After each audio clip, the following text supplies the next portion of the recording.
Hey and welcome back to the channel, and this is your match preview for our team Wolverhampton Wanderers against Burnley in the Premier League at Molineux.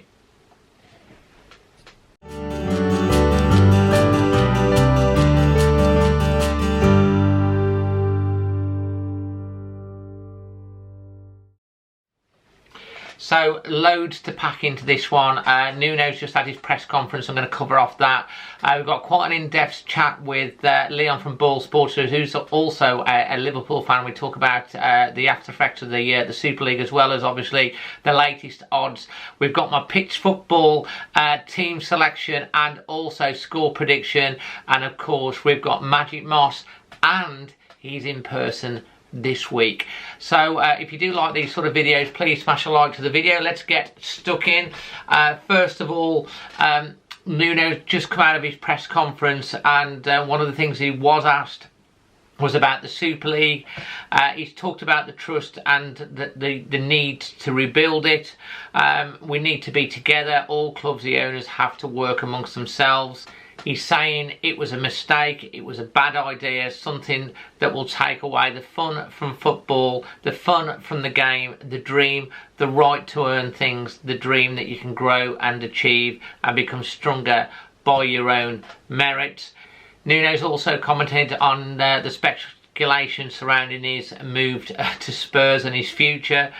On that speculation, Nuno says, "I've got a contract, I signed a contract, there's nothing more that I can say. It's my decision to sign a contract. When I make a decision like that, there's no doubt in my mind." So read into that what you will. But personally, you know, why would Nuno go to Spurs? You know, personally, you know, they do tend to like chopping and changing their managers. I know some people will say that Mendes involved in that, but I think Mendes, seeing what's happened with Jose Mourinho, I can't see that he's going to be pushing for Nuno to go there. So I just think it's, again, paper talk. I know that it's been mentioned that Wolves are looking at potential successors for Nuno should he leave. But let's face it, any sensible football club will always have ideas and backups if a player or a manager does leave, and if they don't, they're not doing due preparation. So that would be something that you would expect them to do. Nuno's obviously also commented on Burnley, the Burnley game as you'd expect, and also the finishing strong for the season. He said it's important to play good performance and improve our game against Burnley. That's what we're going to focus on. Until the end of the season, we have a lot of matches to play and time where we can take advantage of the situation to try and build a foundation, and let's focus and approach each game like that. Talking about Burnley, he says they're a good squad, a good team that creates problems, not only for us but all teams. Their approach to the game, it is intense, they play good football, they have a good manager and good players. They're real threats in attack, and their strikers are really compact. They're real threats in attack and they're compact in defence. A very tough team and a very good team. Obviously, Burnley, you know, just have that little worry about getting sucked into a relegation fight. They're not that far out of the mix at the moment, so they're going to be desperate for a win. But just the same as Fulham and also Sheffield United were in the last couple of games. I'll give you my score prediction at the end of this one, and obviously we'll look at the odds coming up shortly with BoyleSports. One of the things that has also come out is a search for consistency. Nuno said we've had a lot of challenges this season, a lot of challenges. One of those is to be consistent throughout the competition.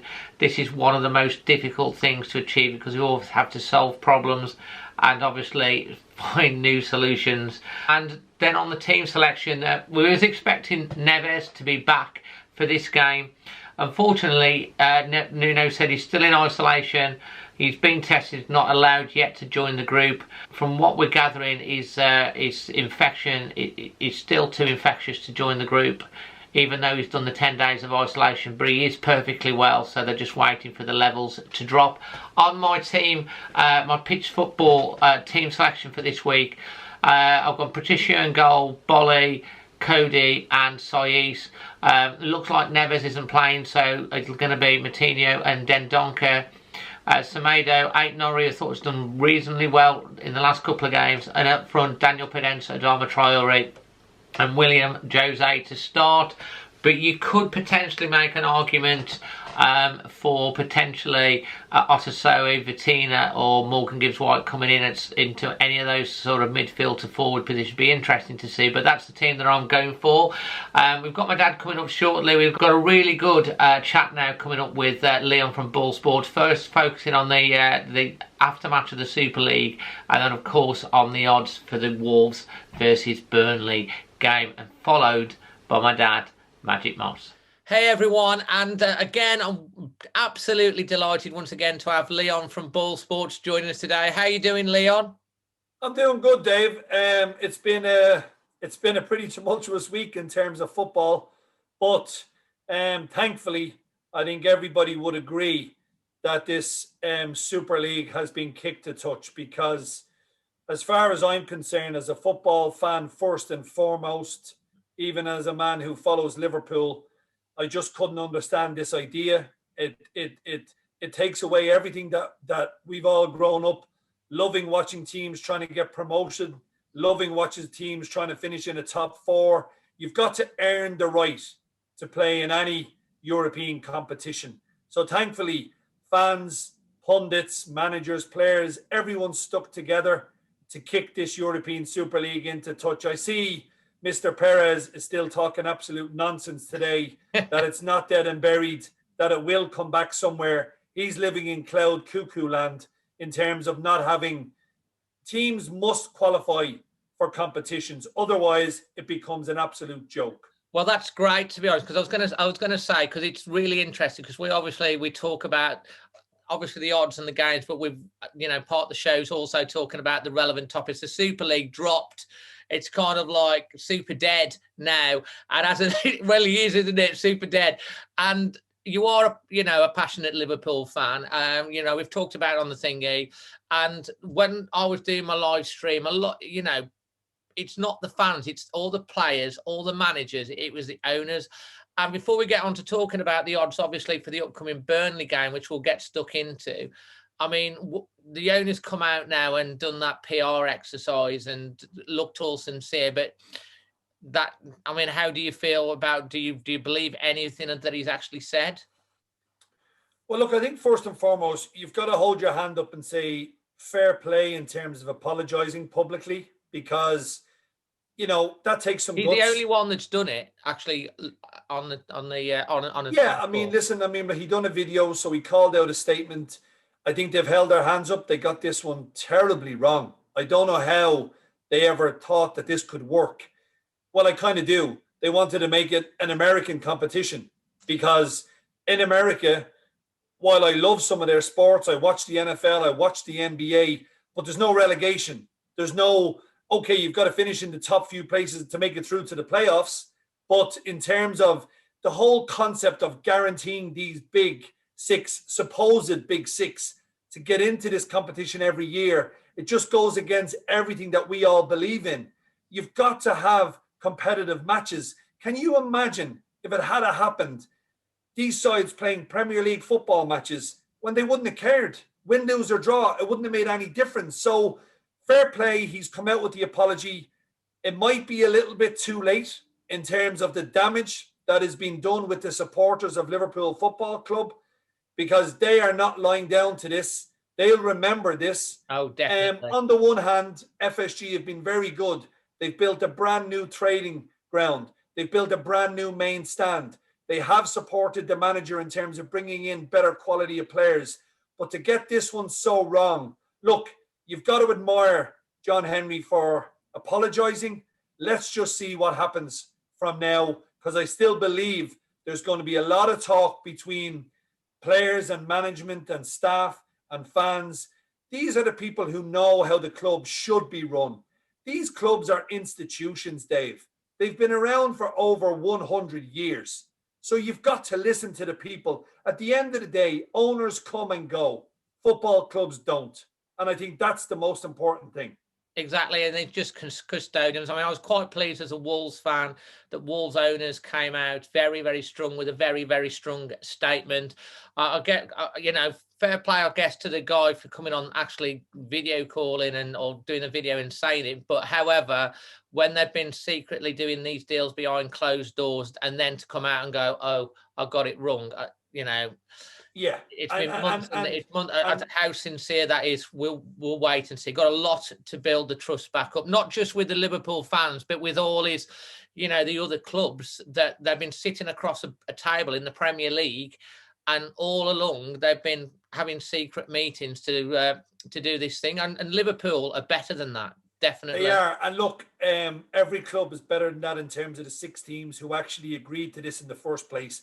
That trust, you can build it up over years, but you can lose it in a day. And what has happened here is when something like that comes out, they were underhanded. There's no getting away from that. They were quite devious in terms of what they were trying to get through. And I see stuff from the Premier League now giving these executives the chance to kind of step down, first of all, because there's no doubt that the other 14 clubs, if the same people were going into the meetings when the 20 do finally come back together, how could you trust a word, what they say? How could you believe in terms of what they're trying to put across? So I do feel there will be changes across those 6 clubs in terms of their executive positions. I think you're right, Leon. Just getting on to the job in hand in terms of the Wolves versus Burnley. Obviously, another 1-0 win, 2 1-0 wins on the trot. What are the odds for first goal scorer and for both teams to score and all those sort of things for this one, mate? Yeah, well, look, it was good to see Willian Jose. Yes, and in terms of got his goal. Yes, he got his goal. Don't have to say it anymore. Brilliant. He got his goal, and you and I were both happy that he finally got that goal. I thought about you when he put the ball in the net. I've got to say, Leon. But you know what, Dave? I was happy for him too, because it always is a weight off a player's back to try and get that first goal. And he had been playing well without just putting the ball in the back of the net. So it's good for him. It's good for Wolves. He's got off the mark. He's actually 9-2 to score the first goal in the game against Burnley. 1-0 again, which would make it 3 in a row. It's a 5-1 chance. Boring Arsenal. They used to shout when Arsenal used to win 1-0 all the time. Yeah. But you know what, Dave? It doesn't matter as long as you win. It's back-to-back victories. More importantly, I think for Wolves as well, back-to-back clean sheets. Yeah. Something to build on. We all know the problems with Jimenez. Horrific injury that he suffered. Neto now out till the end of the season. And maybe even a bit beyond. So there has been kind of circumstances which have dropped Wolves' goals tally for the season. We all know that. But this is Burnley. They're only one place above the bottom 3. They're fighting for the Premier League survival. I feel, Dave, we're going to have another very, very close game. Yeah. And dare I say it, 1-0 to the Super Wolves again is the way I'm looking at. I think there's not going to be many goals in this one. What do you think? I think you're probably right, Leon, to be honest. I'm thinking the same thing. I think it could be 3 in a row. I'd take that. The football's not been that pretty at the moment, but at the end of the day, we're over 40 points now. We're only actually 3 points behind the Villa now, and they've had a great season. Apparently, they lost again last night, 1 game more. It would be absolutely brilliant for Wolves if we were to finish above Villa, and then obviously with the game after this one, we've got the big Black Country derby against West Brom. So we owe them one too. And Dave as well, I think like with Wolves, and I mean, you talk about Villa probably since Grealish got injured, they've kind of lost their form quite a bit because they'd started the season exceptionally well. Whereas Wolves now, they've got 6 from 6. They've got a chance to make it 9 from 9, which I actually do feel that they can get over the line again. It's not going to be pretty at times. Burnley are a really physical side. We all know what to expect. There's going to be an awful lot of long balls into the box. But I think since Wolves have gone back to the kind of 3 at the back with the 2 wing backs, they do look an awful lot more solid, and they're going to need to be coming up against Burnley. Burnley, we know that what they're like. They're going to be a lot more direct. Like you say, we're going to need to be strong in the box, in both boxes against Burnley, because we know what we're going to get there. As you say, they're desperate for points. I think like you, I think it's probably going to be decided by 1 goal, and I think Wolves will probably just edge it. Leon, Wolves, they're just a little bit worse than even money. If people just think that Wolves can just win the game and don't try and predict, of course, the first goal scorer or even the correct score, it's 20-21. So just a shade worse than even money. But if you're like me and you like to just bet small and maybe have a little bit of fun in relation to this game, I'm actually going to go for a Scorecast. And I'm going to go for that man, Jose, because he got his first goal. I'm going to go for him to score again. Wolves to win 1-0. 1-8, 18-1. That's definitely got to be worth a little flutter. I think I'll be putting something on that one. I could see it happening as well. Do you know what, mate? Leon, absolutely brilliant to have you on. And again, guys and gals, if you're watching this, I will put the link in the description below. Throw a tenner in there and you can now get £20 in free bets from BoyleSports. So that's an even better offer than before. And it's definitely worth it. I can say I use the app myself and it's so easy to use. So again, enjoy yourself, bet small, bet what you can afford. As always, Leon, thank you so much. And a brilliant, brilliant conversation about the Super League as well today. I think that was very relevant, don't you? Absolutely, mate. Look, I mean, everybody in football is talking about it, and rightly so. The game has to be protected. And more specifically, the game in England has to be protected because the pyramid setup is there for a reason. Every side that's in League Two or non-league or League One or Championship, they're all hoping and dreaming that one day their club will play in the Premier League. It is the golden goose of the pyramid system. You want to be in the Premier League. It's the best league in the world. It's the most competitive league in the world. It's the most watched league in the world. It doesn't need to change. And thankfully, common sense has prevailed here and everybody got together. Isn't it amazing when everyone comes together, how quickly things can change? The powerful few can be definitely beaten by the mass, because let's not forget, football is all about fans. It's nothing without fans. And I think most clubs in the world recognize that. And thankfully, the big six in England have been shown exactly what the fans thought about this outrageous decision to try and walk away. 100%, and that's a great note to finish on. And hopefully we'll have a fantastic end to the season. Leon, thank you once again for joining me, and I'll see you on the next one, mate. Take care, Dave. All the best, mate. Have a great week. Cheers, mate. Thanks ever so much for Leon again for joining us. Now let's shoot over to, I went to see my dad at his house with my mum, and here he is right now giving his thoughts ahead of this game and another tootle.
Thanks ever so much again to my dad, Magic Moss. I know if you've got any requests for songs that you want him to sing, he says to ask you, just drop them in the comment section below. And finally, this is my match prediction for this one. I'm going to say it's going to be 3-1-0 wins to Wolves in a row. So I'm going for 1-0 to the Wolves with the PitchFootball app. If you've not got the app, please download it. It's free. There's no hidden charges, and it's really fun. And you could end up joining my PitchFootball League and getting ready for next season as well. So I hope you've enjoyed this preview. If you have, please smash a like.